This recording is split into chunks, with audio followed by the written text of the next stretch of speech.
রোহিঙ্গা সংকট, নিরাপত্তা ঝুঁকি আর কঠোর পরিবেশ নীতির কারণে একের পর এক কর্মসংস্থান বন্ধ হয়ে পড়ছে কক্সবাজারে।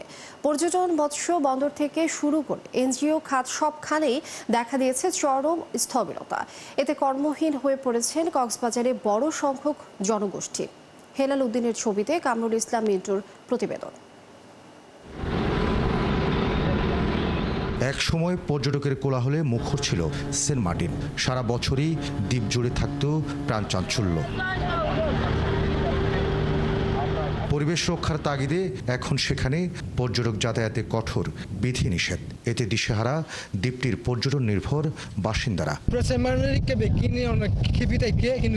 মানুষের কি অবস্থা, কি হাল, তার দিন দিন পরিস্থিতি খারাপ হয়ে যাচ্ছে।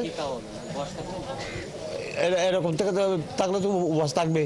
এরকম যদি কিছুদিন না থাকে, 5 দিন, 7 দিন, 10 দিন এরকম উপবাস থাকতে হবে।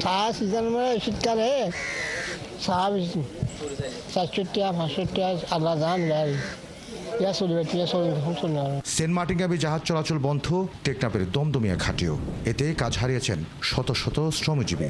এছাড়া অনুপ্রবেশ ও মাদক ঠেকানোর যুক্তিতে নাফ নদীর একাংশে মাছ ধরা নিষিদ্ধ হওয়ার জেরে কর্মহীন 20,000-এর বেশি জেলে।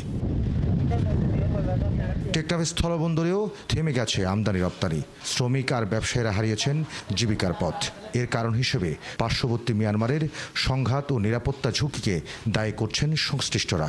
আমাদের কিছু মালামাল এখানে পেন্ডিং ছিল, আপনার আলু ছিল প্রায় 14-15 গাড়ি, সেগুলো এখন বর্তমানে পৌঁছে গেছে। এখন আমাদের 10 বস্তাও আলু পাবো কিনা সন্দেহ আছে। 4-5 মাস আগে থেকে আমাদের ক্ষেত্রে কোনো পয়েন্ট দিয়ে আমাদের কোনো মালামাল আসতেছে না, যার কারণে এখানে আমদানি রপ্তানিকারক এখন প্রচুর ক্ষতির সম্মুখীন। এই 4 মাসের ভিতরে আমরা একদম অভাব পড়ে গেছি, খুব কষ্টে আছি। এদিকে রোহিঙ্গা শরণার্থীরা আসার পর কক্সবাজারের শিক্ষিত তরুণরা কাজ পেয়েছিলেন বেসরকারি বিভিন্ন উন্নয়ন সংস্থায়। তবে একের পর এক প্রকল্প বন্ধ হওয়ায় চাকরি খুঁয়েছেন তারাও। এছাড়া পর্যটন এলাকায় দোকানপাট উচ্ছেদেও কাজ হারিয়েছেন অনেকেই।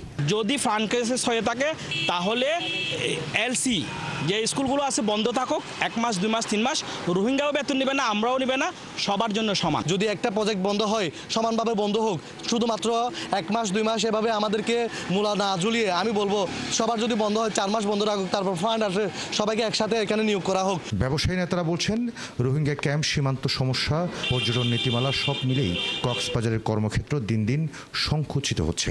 রাজনীতিকরা বলছেন জটিল সমীকরণে কক্সবাজারকে পঙ্গু করে ফেলেছে প্রশাসন।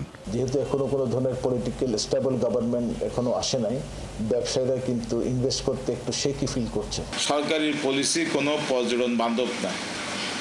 পর্যটন শিল্প যাতে ডেভেলপ না করে সরকারের পলিসি সেরকম। পর্যটন, বন্দর ও মৎস্য খাতের সংকটে কর্মসংস্থান মারাত্মক ক্ষতিগ্রস্ত হলেও কক্সবাজার প্রশাসনের কাছে নেই নতুন বেকারত্বের কোনো পরিসংখ্যান। মিন্টু, 71, কক্সবাজার।